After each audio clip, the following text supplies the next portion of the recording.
Hey friends, welcome to Naked in Truth, the podcast that's designed to open up your mind to help you break down walls and barriers in your life that you might not even know exist yet. But don't worry, every wall that we break down together on this podcast allows you the opportunity to level up and create your impact. With that being said, I think it's time for us to get honest, vulnerable, and naked in truth.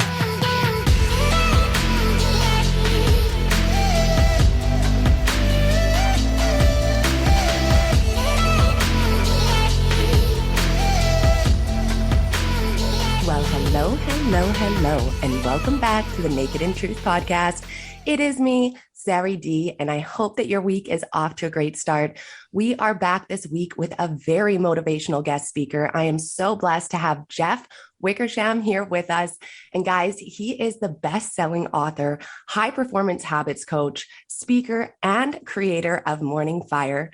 So I am beyond excited to have him here because he has some real life experience that he is going to be giving us that I know is going to help motivate you, whether you're in a tough spot or whether you might hit this spot in the future. So Jeff, can you say hi to all of our listeners and let us know how your morning's going so far?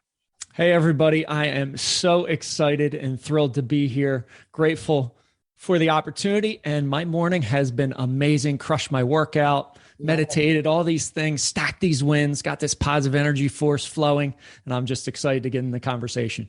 That's great, Jeff. So it sounds like you got yourself a pretty good morning routine going on. Is that correct? It is. And it's how I start every single day. And it begins at night, right? You prepare for success and then stacking those wins first thing in the morning. That's my morning fire, my mantra: rise, fight, love, repeat. And it gives me that focus, that energy, and that relentless attitude that I can bring into the day. I think that that's great. And I think that we're going to have to circle back at the end of what that routine really looks like, because you weren't always this kind of person. Am I correct?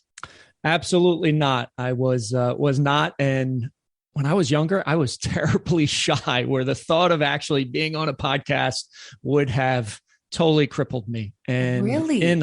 Yes, to the point of, I still remember the story my late mother told me of, like 6 years old, wanting to go to a buddy's house to shoot hoops or something. And she had to go with me because I couldn't get out of my shyness to go myself. So it's crazy how you can change in life. Totally. And where you start does not have to be where you finish, right? And it's a testament to growth and just putting in the hard work.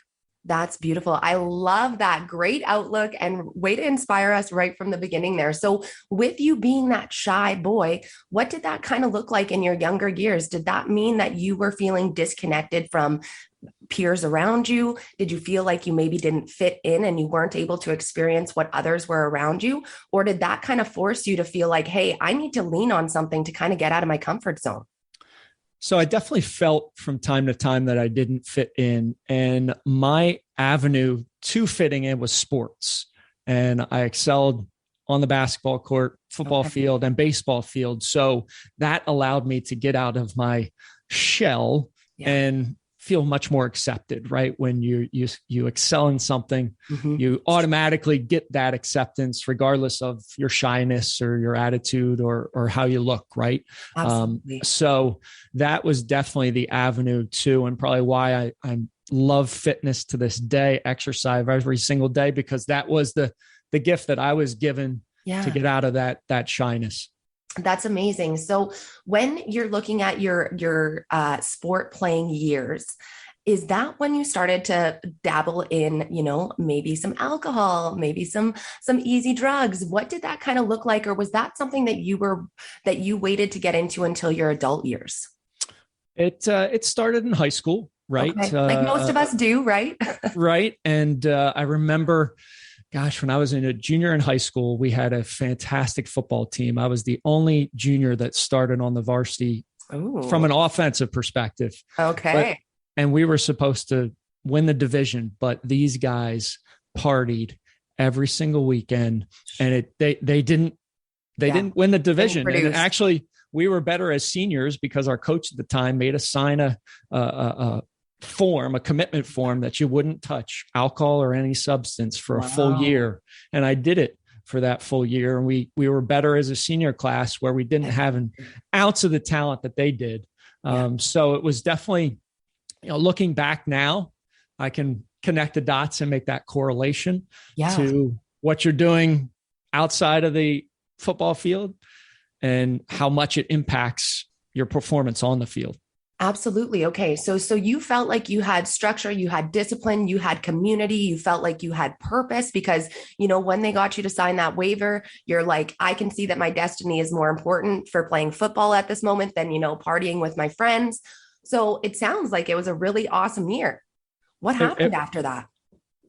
I fell into the easy, be like everybody else lane that so many of us fall into. And so was that after graduation then?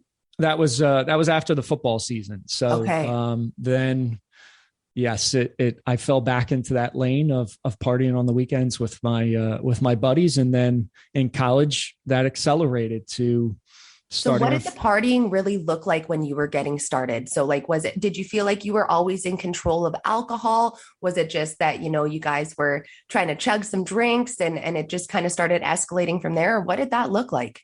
Because I think it all starts from a genuinely good, wholesome, just having a good time place. And that's why I want to really build this picture because, the age that I am now, I'm at 30, I'm almost 30, I'm 28. And so, you look at people that I've been surrounded with, and, I was in the party group when I was younger. And a lot of those people haven't grown out of it. And now they haven't grown out of it to a point where it's addiction affecting their life to a very serious point. And so that's why I want to really show the listeners what this looks like and can really trail to. So where did that really begin for you? I would say definitely community and hanging out and connection. I would also say the sports gave me an avenue to break out of my shyness. Alcohol did as well, right? Where then I was not that shy kid anymore. And it just built through that. And then college extremely accelerated because you're away from home. I mean, it can be 4 or 5 nights a week. Wow. You're drinking and every week. And that's 4 years of your life. And then afterwards you get a job, but then it's every weekend. You're doing it and you're recovering Monday through Thursday, and then Thursday, Friday, Saturday, you're doing the same thing. And it becomes so ingrained into who you are and what you're doing. And it's everywhere. I mean, now that I have in 2022 made the conscious choice to have 0 alcohol this year for the first time since that year when I made that commitment to my coach, and I'm 47. So that's almost 20 years ago. I made that commitment and had a year off. Now I see it everywhere. I mean, the ads on TV, you see people happy of having a drink, and it's all this goodness and people are promoting it. It's everywhere. So so many people fall into that trap. And I mean, 87% of adults drink alcohol. Wow. Pretty crazy. That is an insane statistic. And so when it comes, what did you take in college? So I was a business management major. So it was all business courses. And how did you feel like the partying impacted your ability to do well in college? Oh, it absolutely, from a studying and just mindset perspective and, habits and feeling good. It was, you were recovering every Monday, Tuesday, Wednesday and preparing. And it was a vicious cycle. It's such an awkward transition time of life for so many people because of the fact that, like you said, you're out of the family home. So you're not having as many eyes on you, but a lot of people are still having all their shit paid for by their parents. So they don't really have any responsibility. And so if you're really finding your purpose in drinking and you're finding your confidence in drinking, and you go through these 4 years and you really dedicate those 4 years to making sure that you made it to every party, when you come out of it, that real world is going to be so scary because of the fact that you've already spent 4 of your adult years drinking severely. Now you don't have your community anymore. You're on your own, right? Now you need to follow your job that you didn't really pay attention to in school for the last 4 years and try to navigate this drink that has now become an addiction, right? Because now you're at the point where you're like, hey, well, now I have to do it every weekend because it is now ingrained in you that this is like my schedule. I live for the weekend, right?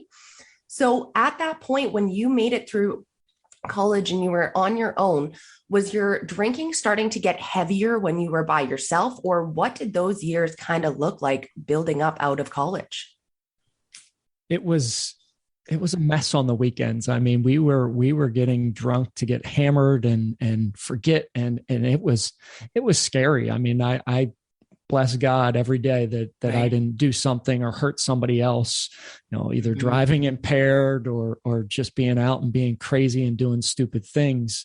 And that kept going all through my 20s. And even when I got married at the end of my 20s, it still happened even until my sons were born. And I was reflecting a little bit today. I still remember coming back from like going to a day baseball game with the buddies and coming home, and I was so hammered that I passed out on the floor, and there's my young sons sitting on the couch, and there's dad passed out on the floor. Now, thank God they don't remember that sort of thing, but now setting an example for them that, hey, I'm consciously making a choice to be the best version of myself for you and to lead through example. By example, yeah. It's one of the greatest, and I get emotional about it. One of the greatest gifts and decisions I've made this year for them, and most importantly for myself. Right, you've got to give yourself self-love before you can love all those around you. It's so true. And I'm so happy. Like, cheers, congrats on that sobriety. That is such a big decision. And, you touched on two different points here throughout. And one of the biggest is that we don't realize how quickly our lives can change in one night. How one poor decision can change our lives forever. And alcohol is advertised so much as this fun, it's adventure, it's inclusion, it's, and what's so sad is that people don't understand, how many broken relationships it creates, all the danger that comes from it. How many more people are leaving a night of drinking sad than they are happy? I'd like to hear those stats. How many people are waking up in the morning after a night of drinking and are proud of the fucking shit that they did rather than not, like those are the stats we need to be hearing, not just clinking martini glasses on a commercial. Right. And I think that, for myself, I'm not sure if you know my background or not, but, my longest stint of sobriety was 7 years. And actually it was a big one because 5 days ago, it would have been 11 years if I would have kept that sobriety. Okay. And so, my whole life I've struggled with addiction, and, it's so hard because I started getting clean from alcohol at a very young age. I wasn't even legal drinking age yet. Okay. And so to make that change when all of your friends are just starting to get to the bar is one of the scariest, most lonely things that you can do. And then I go into hospitality for my job after, which means I'm supposed to wine and dine my clients. Well, that's the last thing that you want to fucking do is explain to your client that you're a recovering alcoholic and that's why you can't join in and wine with them. And, you come up with other stories, but you're always faced with those questions. You're always faced. So you always feel like you are the odd one out. And then you go around your friends that are drinking and you're sober and they think that you think that you're better than them because you're sober, but really they don't know that you're feeling like a piece of shit because you can't just enjoy a drink with them and not be a total monster. And that's the reality that I wish people would see. And so I'm just so tired of seeing drinking portrayed as something that is only positive. And so I think that because of the marketing and the way that it is not talked about on social media allows people to go home at the end of the night and get in really dark spots with themselves because they think that there's something wrong with them and that this doesn't happen to other people. So, that's my experience in it. And now I am over a year and a half sober now again. So I really hope that this stint is going to be the one for me, but you need to learn your journey along the way.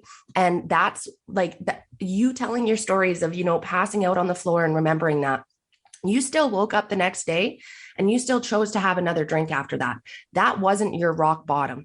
And that is okay because we all need to learn our lessons in order to be the person that we need to be. Because like you said, I can't give myself fully if I'm not giving myself what I need. Right. Right. So true. Like, so now what I want to know is that you're building a business, you started getting into a marriage, And was it just alcohol that you were dabbling with on the weekends? Was it starting to turn into, weekday drinking? Were there drugs added in there? What did that look like? So it was primarily on the weekends, but it was that like weekend alcoholic, right? Where you're can't wait till 5 o'clock on Friday night to hit the bottle, or somebody comes over, knocks on your door, a neighbor, hey, let's have a drink. Yep.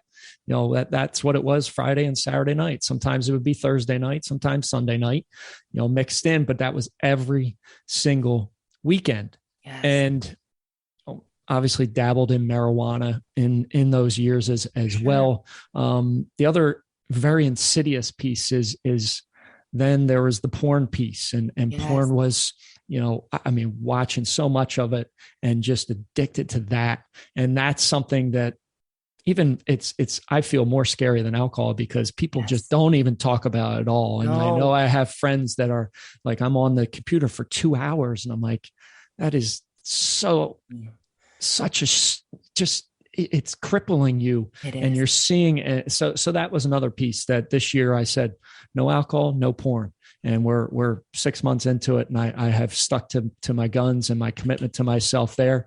And my relationship with my wife is so much better because of that. I mean, it's so much better. Right. And it's just, it's not talked about enough. No. And that's what I was going to say, is that I'm so thankful that you brought this up, because are you familiar with Steve Weatherford? Have you ever followed him? Yeah. Isn't he an ex-NFL football player? Yeah, that's exactly it. Okay. So he's on a mission right now to lead men. And one of the missions that he's on is to help men overcome porn addictions, because he actually got lost in pill, alcohol, and porn addiction in his own marriage. And so he is recovering now, and he is doing the same thing where he's inspiring other people. But it was the first time that I had heard a grown man talk about it as a problem. And ever since then, so many more men are bringing it up. And I'm so grateful for the internet, for this capability to have positive conversations where we can break stigmas around topics. Like, the thing is, guys, is like, how do we not expect everybody to be watching porn when Swiffer commercials are sexualized? Right. Like, we literally went from, do you remember in the 2000s when like Shania Twain and Britney Spears started showing their belly button and everybody was like, I do.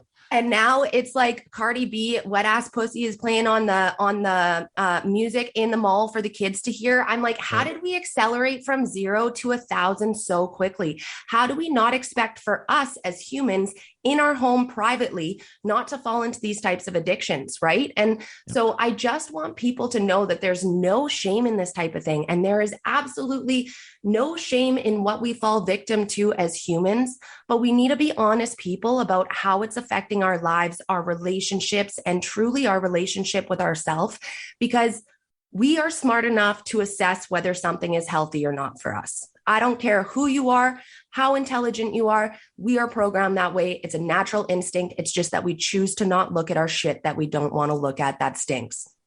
That's just the way it goes. So, Jeff, you have decided that you are pretty much the guy living for the weekend. It's affecting your relationship with your wife. Is that because she's not drinking as heavily as you, or where was that disconnect? I wasn't a great person when I drank, and when I started it this year, and I waited till Valentine's Day. I had this thought in the back of my mind that I just couldn't put away. And I said, I want to take the whole year. And I told her on Valentine's Day, and she said, well, I like you better when you don't drink. And I said, well, then it's a win-win for both of us. Right. And, it just allows me to be present and be kind and gentle, and alcohol didn't allow that. Right. I'd be disconnected. I'd be short. I'd quick temper, all those things that kind of, it led me to. So it definitely has improved our relationship. And to your point, 87% of people drink. So you are going against the norm. So the questions are, well, why are you doing this? And I love just saying, because my health, not only physically, but mentally, is more important than having a drink. Mm-hmm. And I want to, tomorrow, I'm going to crush it. And I know if I have even just one drink, I'm not going to be mentally as crisp. I'm not going to be physically as ready. And I just don't want to miss a day, because 7.5 years ago, I watched my mom lose her life to breast cancer. I literally watched her take her last breath. And if you've ever watched somebody pass, it is a moment that will be etched in your soul for the rest of your life. And sure is. I know how precious life is. And I don't want to waste a day where I'm hung over on the couch till noon or 1 and eating crappy and just feeling like shit.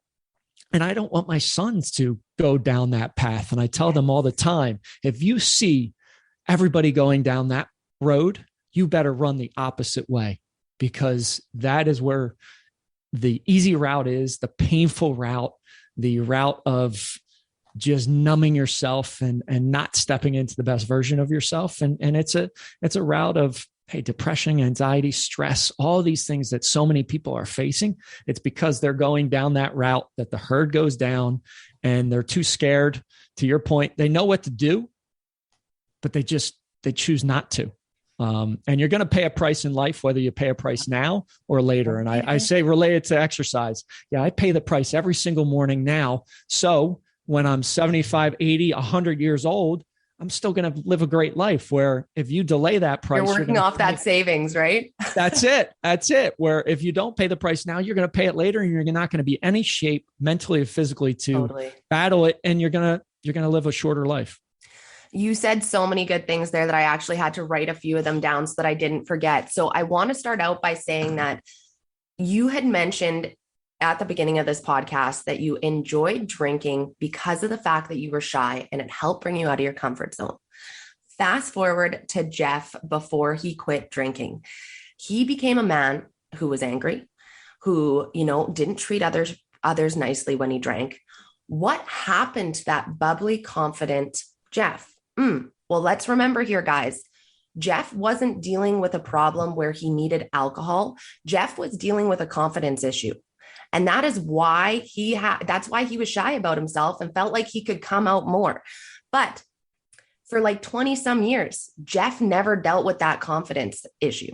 And so alcohol kept giving him false confidence, I guess is the best way to put it. It allowed him to not have to deal with his shit, which allowed his confidence to build to a point where he became an animal, a monster that just unleashed on other people. And this is what happens to every single person who starts drinking to think that it's going to help them. All it is it's a mask. It doesn't allow you to see what you need to deal with. And you're going to get to a point in your life where it's going to get so ugly that you either wreck everything or you decide that this is the point for change. And Jeff decided this is the point for change, which leads me into my next point of being an example for his kids. So, Jeff, I grew up with 2 recovering alcoholic parents. Okay. Never saw them drink my whole life.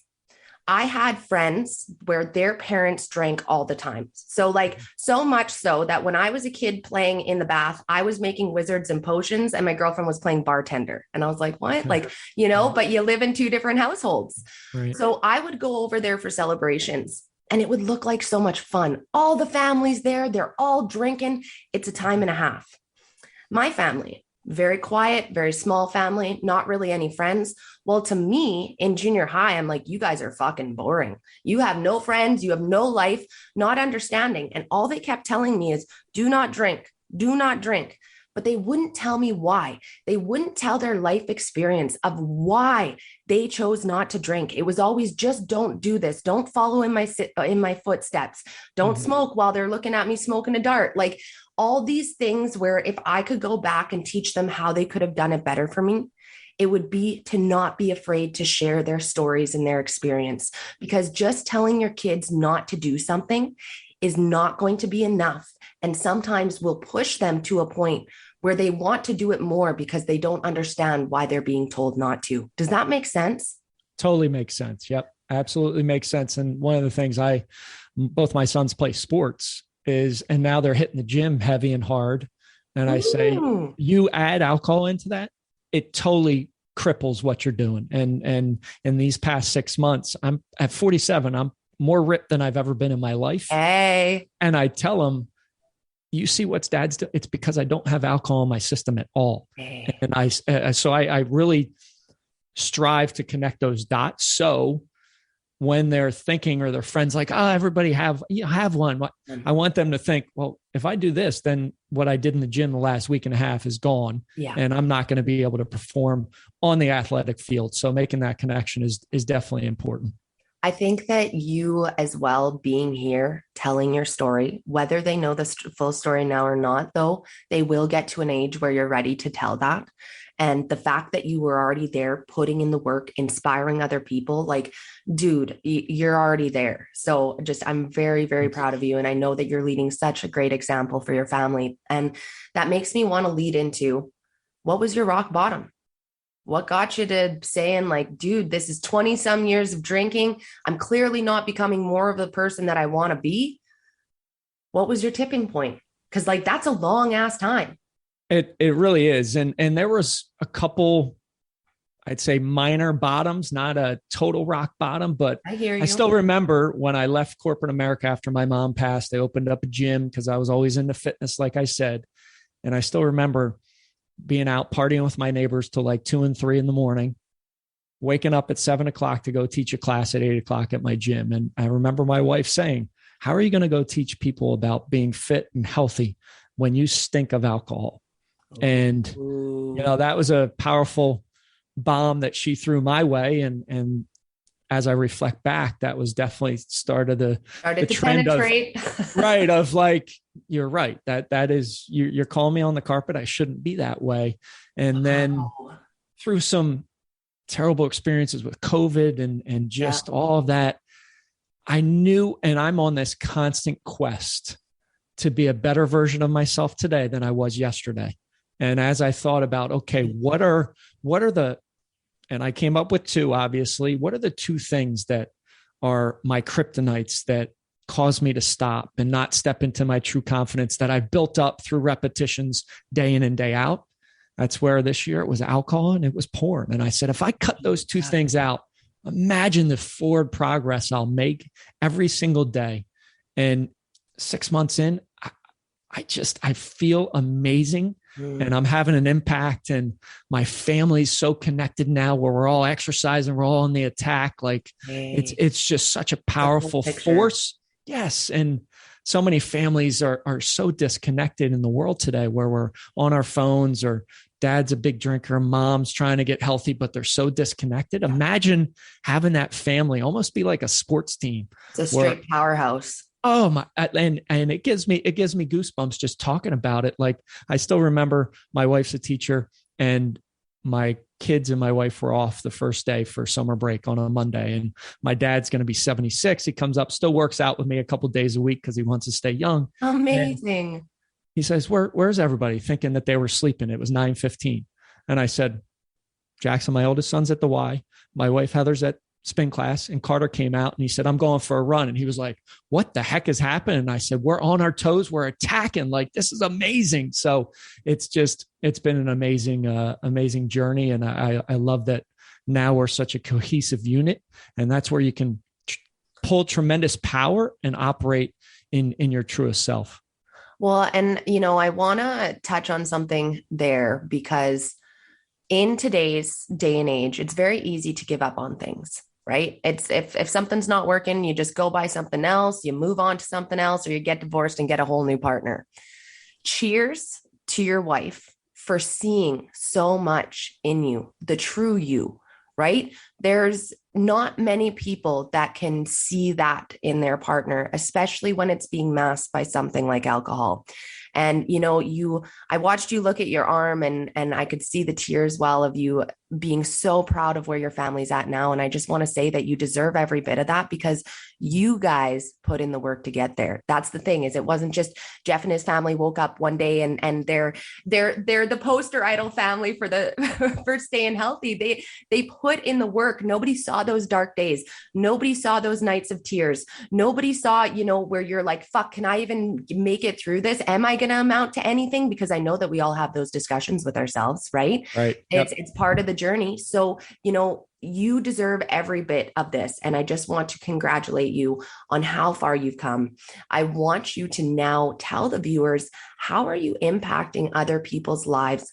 Like, you are a best-selling author. Let's talk a little bit about your book. What do you do when it comes to high performance habit coaching?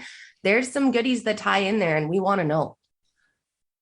Number one is I help people lay a foundation for their life. And that's so important, right? Where people are just kind of floating in the ocean on a boat without a rudder, without anything to help them. And it's the foundation. And my foundation every single day is how I end my night and how I start my morning, the bookends, right? And if you can control the bookends, you actually have a lot more control throughout the chaos of the day. So at night, preparing for success, winding things down, getting a tremendous night's sleep, right? So many people aren't intentional about, hey, tonight I'm going to get a great night's sleep. Instead, they're on their phones, they're watching TV, they're drinking alcohol, they're watching porn, something that is totally derailing them from actually getting the number one most important thing is a quality standing night's in the sleep. pantry munching.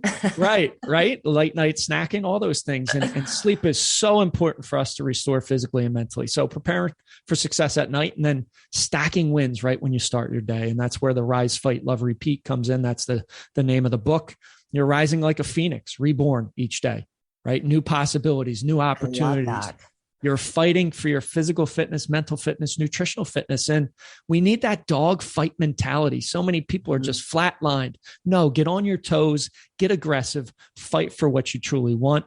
Love yourself. Most importantly, we got to show grace and self-love. When you do that, all of a sudden you show up better for all those around you that you love and truly want to be there for them. And then the magic is the repetition, repeat. Just repeating over and over again, that consistency, right? Today was 1,670 straight days of meditation, at least 10 minutes. Wow. Great job, dude. Thank you. That consistency over time, just we are led to believe that we need to be so intense and we can get things in a minute. It just doesn't happen that way. You need to put in the hard work, the effort, the tenacity every single day. So stacking those wins. Power in that, right? So when you look at Jeff, young Jeff, when he was, playing football in college and things like that, when he was drinking, he felt good. But what does Jeff feel like now when he's sober and, meditating for 1,600 days in a row and, hasn't touched porn in 6 months? Where's the power in you in that versus the power in you with alcohol? Who's more powerful, right? Oh, the new Jeff, and my wife and I joke, right? Old Jeff would have done that. New Jeff doesn't do that crap, right? We don't even think of that, right? I live more fully, more present in the moment. I mean, I'm brought to tears many days by just being so grateful for watching my son shoot hoops or something like that, or share a moment at dinner where the phones are away and the TV's off. And we're actually sitting and talking together. So this version is incredible and so much more powerful that it's amazing to think about the two versions for sure. Well, we would love to learn to be like a powerhouse like you are. So with that being said, is the morning fire where we would learn more about how to properly set up, maybe an evening routine or have that boss morning routine? Can you touch a little bit more on that for us?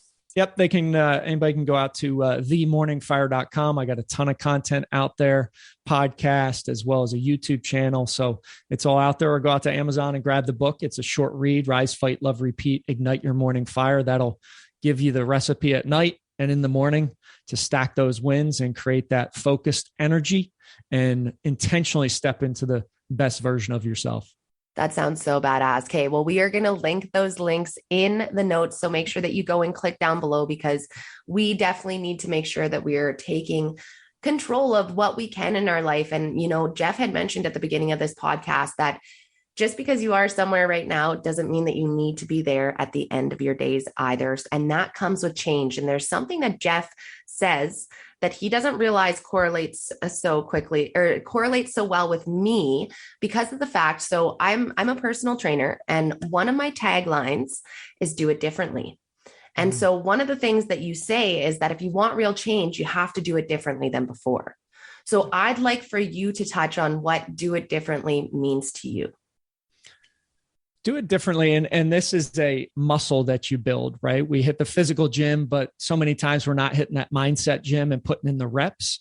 This would be when you feel that you have done something over and over again you actually have a trigger that says, okay, I have to go the opposite way. And many times that's the comfortable way that we've done it so many times. So many times. Now you feel that uncomfortable. And if you can use it as a reverse indicator where, okay, I'm feeling those butterflies. Oh, I'm a little bit nervous, and say, that's exactly the trigger that I should move towards it, then it's amazingly powerful. And so many times we think fear is so real and it grips us.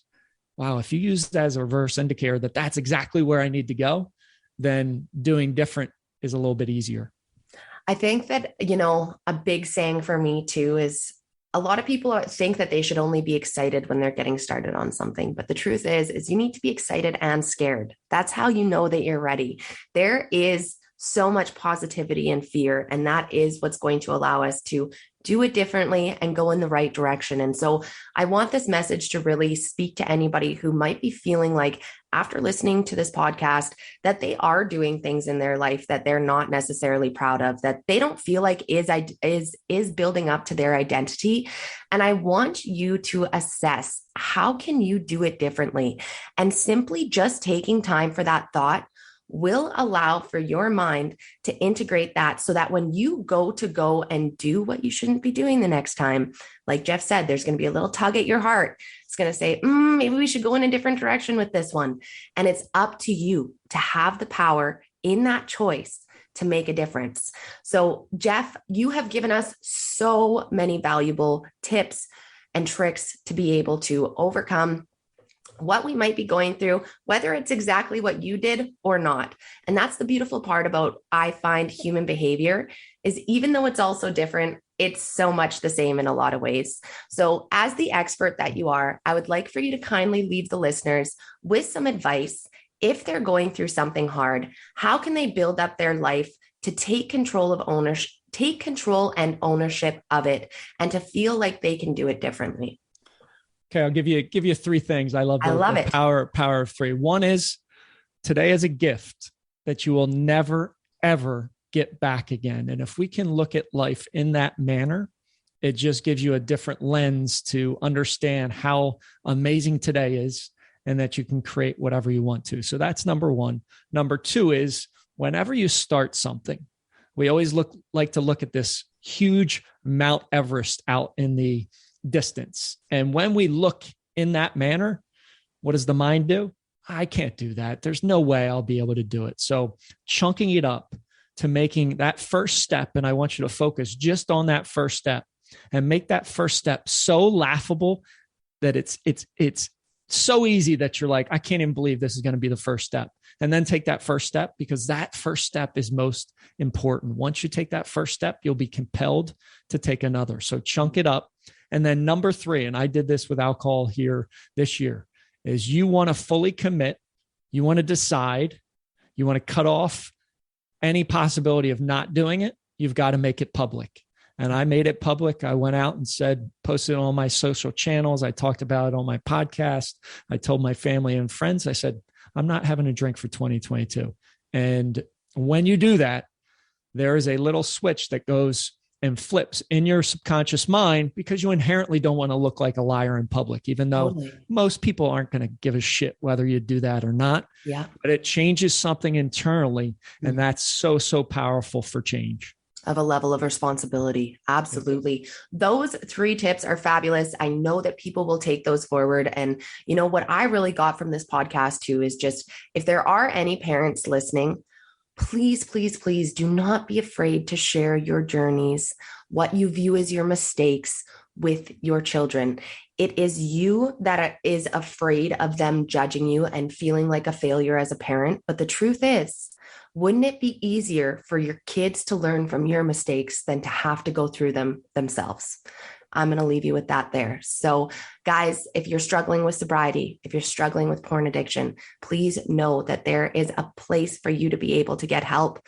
And it might be as simple as just starting to read Jeff's book. Okay. It doesn't mean that you need to take big steps, but it does mean that you need to have a community around you so that you are able to be honest and really start taking this level of responsibility to make this change. Set a date for yourself. You do deserve to have this freedom. And I would love for you guys to make sure that you go and say hi to Jeff, congratulate him on his sobriety, go follow his content. And Jeff, can you let us know, is there Facebook and Instagram? Do you like to YouTube? Let us know the best ways to contact and say hey. Yeah, I love putting content out on Instagram. So it's Jeff _ Wickersham. I'm out on TikTok as well. And then I do have a YouTube channel, Jeff Wickersham, The Morning Fire. So they can check that out as well. That sounds great. So I will take that all in the notes so that you guys can go click through. And Jeff, seriously, cheers to you again. I can't wait to hear an update in the future of how great everything continues for you. Keep making your impact, and just thank you so much for your time. Okay. Thank you so much. I enjoyed it. Awesome. Okay. Well, thank you guys for tuning into another episode. And you know that I will catch you next fucking Monday. And that's another honest episode dropped. Thank you guys so much for tuning in to Naked in Truth, where we come together every Monday morning to set the week off with intention. Don't forget to head over to our Instagram page at Naked in Truth Podcast to stay up to date on future episodes, guest speakers, and other kick-ass info that can help you continue to create your impact. And you know that reviews are so valuable when it comes to building a community of like-minded people. So if you enjoyed this podcast, please, please, please drop some love on Apple Podcast reviews and share this episode with someone who you think needs it. Thank you guys so much again for tuning into today's episode. I'll catch you next Monday. And don't forget, love always wins.